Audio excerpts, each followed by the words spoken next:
मैंने अपने पिछले वीडियो में किसान मित्रों आपको बताया था कि प्याज के बाजार में किसी भी प्रकार से कोई गिरावट आने वाली नहीं है। प्याज के बाजार में आप लोगों को या तो प्याज का बाजार स्टेबल रह सकता है या प्याज का बाजार ऊपर बढ़ेगा। एक आध रुपए श्रावण की वजह से प्याज का बाजार 2 रुपए नीचे आया था। जहां पर प्याज 30 रुपए बिक रहा था वहां पर 26, 27 और 28 रुपए तक भी प्याज का बाजार स्टेबल चला है।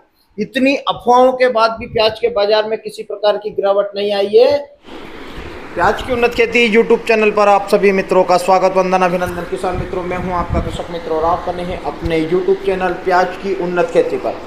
तो आप कान खोलकर सुन लीजिए, प्याज का बाजार अब आगे डाउन नहीं होगा, लेकिन होशियारी इसी में है कि अपने माल को धीरे धीरे बेचते रहे।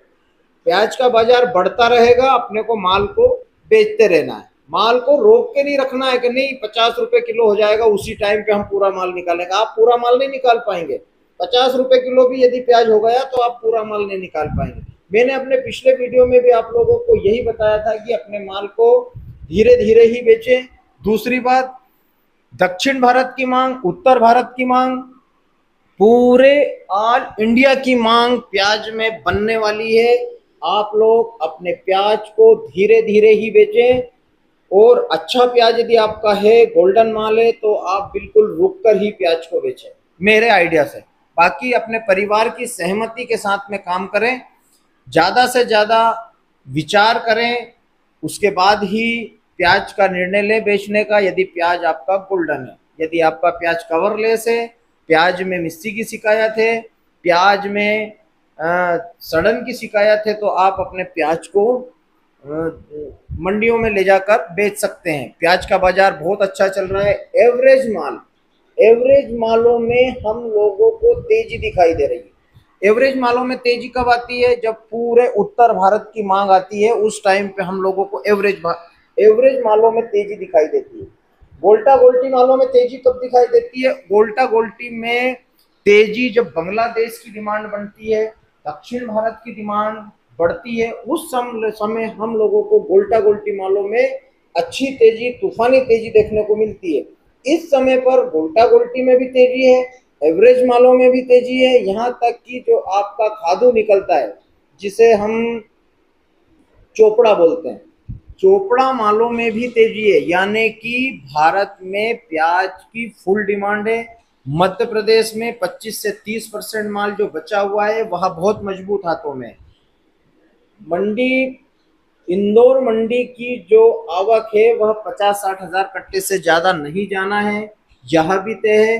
क्योंकि जब भी बाजार बढ़ता है और बाजार घटता है, उस समय में उस 2, 4, 5 दिन, 8 दिन के अंतराल में इंदौर मंडी में इतनी घबराहट होती है किसान मित्रों की कि 1 लाख, 1.25 लाख कट्टे इंदौर मंडी में पहुंच जाता है।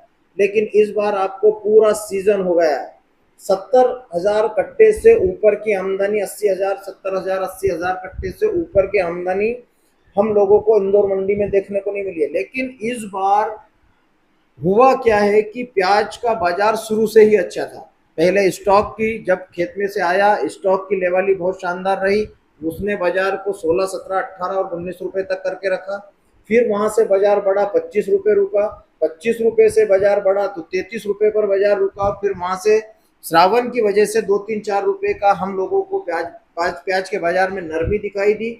नरमी इसलिए कह सकते हैं कि स्टॉक अच्छा था, व्यापारियों के पास में भी, और डिमांड कम हो चुकी थी। उत्तर भारत की डिमांड कम हो जाती है, दक्षिण भारत की डिमांड अगस्त के महीने में अच्छी निकल कर आती है, इसलिए गोल्टा गोल्टी के भाव में हम लोगों को तेजी देखने को मिलती है। मैंने अपने हर वीडियो में आप लोगों को सिर्फ यही बताया है कि दक्षिण भारत की मांग चल रही थी, लेकिन अब मेरे इस वीडियो में मैं आपको बता रहा हूँ पूरे ऑल इंडिया की मांग है। उसके साथ साथ प्लस पॉइंट हमारे पास में बांग्लादेश का भी है। बांग्लादेश में 60, 70 और 80 गाड़ियां डेली एक्सपोर्ट हो रही है, जिससे प्याज का बाजार कहीं जाने वाला नहीं है। कवरलेस माल को बेचते हैं और सुपर माल को स्टॉक करके रखें, धीरे धीरे बेचें, अपने परिवार की सहमति के साथ बेचें।